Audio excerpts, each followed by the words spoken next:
Tutorial for realistic Stargazer Lily. Hi crafters! So ayan, dahil may nag-request ng tutorial for Stargazer Lily, gumawa na ako. Wow, kala mo talaga. So ayun, kahit hindi pa ako ganun ka-pro and isa lang naman talaga yung nag-request is ginawan ko pa rin. Sa petals, kailangan natin ng 6 pieces each. Pink nga pala yung ginamit ko, but you can use other colors din naman. So, i-fold lang natin siya into half. Gaya yung ginagawa ko. And after natin siya i-fold is papagpatong-patungin natin siya para maganda yung lapat ng petals niya. And disclaimer nga pala sa mga nag-worry about sa issue ngayon ng fuzzy wire, yung mga himulmul daw, is we can use naman face mask. And yung iba, nakikita ko na gumagamit sila ng dust collector. And pagkatapos natin gumawa, pwede tayo maligo, maghilamos, or magpalit ng damit. So, ayun, for safety purposes, face mask talaga. Ayan, so balik na tayo dito sa ginagawa ko. Nakita nyo na pinagpatong-patong ko na yung 6 pieces na fuzzy wire. And yung pinaka-gilid niya, or yung pinaka-outer, is gumamit ako ng pencil para mag-spiral or makag-create ng wave effect. Sa paggawa nga pala ng petals ng Stargazer lilies, parang doon lang sa normal na lilies. Kaso lang, may wave effect siya doon sa gilid. Papantay-pantayin lang natin siya, tapos saka natin ilalak kapag okay na yung ano niya, kapag pantay-pantay na siya. Gets? And para mas pantay-pantay siya, medyo hilutin din natin siya para maganda. And doon naman tayo sa dahon, we need 3 dahon. Doon sa dalawang malaki, we need 6 pieces. Tapos doon naman sa smaller na dahon is 4 pieces lang yung magagamit. Parang ganun lang din sa petals yung paggawa ng leaf.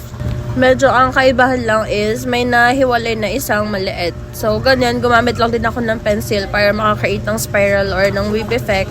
Tapos ilalak din natin siya. At ayan, nagawa na natin yung malaking dahon, yung dalawa. So, doon naman tayo sa maliit. Kailangan lang natin ng 4 pieces na green fuzzy wire. Ganun lang din, i-fold lang natin into half. Tapos, papagpatong-patungin. Then, gagamitan ng pencil doon sa gilid para makakreate ng wave effect. And after nga pala maipaikot dun sa pencil is kailangan din siyang hilahin para mas maganda. Hindi yung sobrang kulot naman yung ano niya, yung gilid niya. Tapos ito optional lang din, gumamit ako ng flat iron para mas maging realistic yung ano. Pero may nagawa na rin ako na hindi ko ginamitan ng flat iron. Is maganda rin naman. So ito inspired to by Crafty Aki sa Black Up. So ginawa ko rin. And pati nga pala yung leaf is kinabitan ko ng flat iron. Sobrang thankful din ako sa mga crafters sa Black Up like Crafty Aki, kay Craftly, kay Reyes19. Kasi ang dami kong natutunan sa kanila. Pwede nyo rin silang panoorin doon if naghahanap pa kayo ng ibang tutorials. Kasi sa kanila lang din naman ako nanonood. So ayan, after ko siya magamitan ng flat iron, kinuha ko naman yung soft pastel. Kailangan natin to for the gradient effect. So, kung gusto niyo rin ng ganyang soft pastel, ilalagay ko yung comment sa link, yung link sa comment section para makapag-check out din kayo. So, kung nakita niyo dun sa petals, ang ginawa ko is tiniklop ko siya dun sa may baba, tapos pati dun sa taas para maganda yung shape niya. And like that lang din, ganun lang din yung sa leaf, tiklop lang din sa baba and sa taas. So, dito na tayo sa pag-color. Unahin natin yung green sa inner, tapos outer is yellow naman. Tapos, dyan sa may middle part, red naman yung ilalagay natin. Kailangan nga pala natin dito ng makeup brush para ma-blend ng maayos yung color kasi sobrang pigmented nitong soft pastel na to. Ayan, as you can see, ang gaan lang ng pagkakahawak ko dun sa soft pastel pero sobrang pigmented na agad ng pagkakalagay ng color.